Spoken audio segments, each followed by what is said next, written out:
কাজ পাওয়ার জন্য আপত্তিকর প্রস্তাব পেয়েছিলেন অভিনেত্রী ফাতিমা সানা শেখ। সম্প্রতি তিনি এক সাক্ষাৎকারে এমন কথাই বলেছেন। এই সাক্ষাৎকারে ফাতিমা জানান, দক্ষিণ ভারতের এক এজেন্টের কাছ থেকে আপত্তিকর প্রস্তাব পেয়েছিলেন তিনি। ফাতিমার ভাষ্য, তিনি কাস্টিং এজেন্ট আমাকে প্রশ্ন করেছিলেন, তুমি সব কিছু করতে রাজি তো?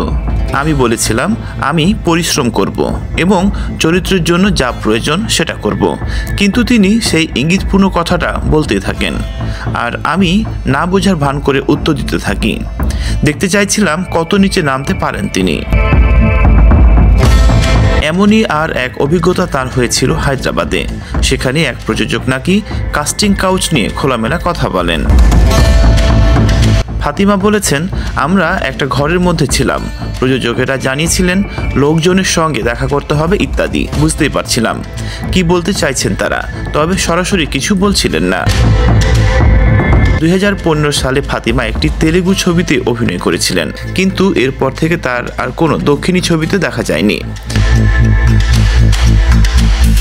শিশুশিল্পী হিসেবেও কাজ করেছিলেন ফাতিমা। বলিউডে তার প্রথম ছবি দঙ্গল, সেই ছবিতে প্রশংসা পান এই অভিনেত্রী। এরপর লুডো, আজিব দাস্তা, ধক ধক এর মতো ছবিতে অভিনয় করেছেন।